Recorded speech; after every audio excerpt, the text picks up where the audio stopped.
পৃথিবীতে যদি সব থেকে অকৃতজ্ঞ প্রাণীর নাম বলতে বলেন আমাকে, আর অকৃতজ্ঞ প্রাণী, সব থেকে বেঈমান প্রাণী, সব থেকে পাপী প্রাণী যদি আমাকে বলতে বলেন যে সে কে, আমি বলবো নারী।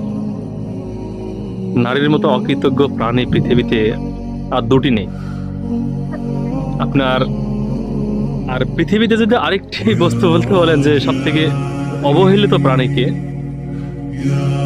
হাজার পরিশ্রম করেও পরিবারের কাছে অবহেলিত প্রাণী, হাজার শ্রম দেওয়ার পরে পরিবারের কাছে গুরুত্বহীন, পরিবারের কাছে না, আর বইয়ের কাছে গুরুত্বহীন, এত কিছু করার পরেও, তো সেটা হলো পুরুষ। নারী আর পুরুষের মধ্যে পার্থক্য এতটুকু যে একজন অকৃতজ্ঞ প্রাণী আর একজন অবহেলিত প্রাণী।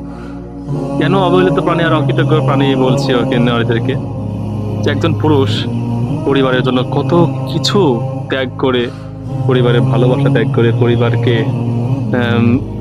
মানে পরিবারের দায়িত্ব কাঁধে নিয়ে কত পরিশ্রম করে দিন চালায়, সংসার চালায়, ছেলে মেয়ে মানুষ করে, ছেলে মেয়ের ভবিষ্যৎ তৈরি করে।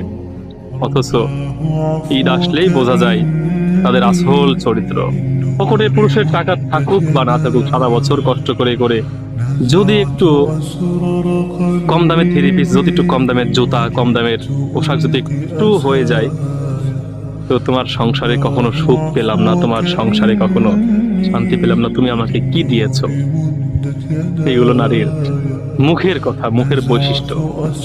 অথচ পুরুষটি সারাটি জীবন হার ফাটা পরিশ্রম করেও ঈদ আসলে নিজের জন্য কিছু কিনতে পারে না, পরিবারের জন্য, পরিবারের বইয়ের জন্য, ছেলে মেয়ের জন্য কিনতে কিনতে নিজের জন্যই কিনা হয় না। অথচ সেই পুরুষকে বলে, তুমি আমার জন্য কি করেছো, কি দিয়েছো আমাকে? আসলে জীবনে প্রত্যেকটা মহিলার, আমি মনে করি প্রত্যেকটা মেয়েদেরকে আসিয়া রাদিয়াল্লাহু তাআলার জীবনে পড়া উচিত। আমি মনে করি যে কত কষ্ট করে, বা বিভিন্ন সাহাবীদের স্ত্রীদের জীবনে পড়া উচিত, তারা কিভাবে দিন পার করতো, কি করতো। আর এখন প্রতিযোগিতা লাগায় যে ওর যদি খালাতো বোন যদি 5,000 টাকা দামের পোশাক কিনে, তাকে করতে হবে 7,000 টাকা দাম। এটা হচ্ছে নারী জাতি।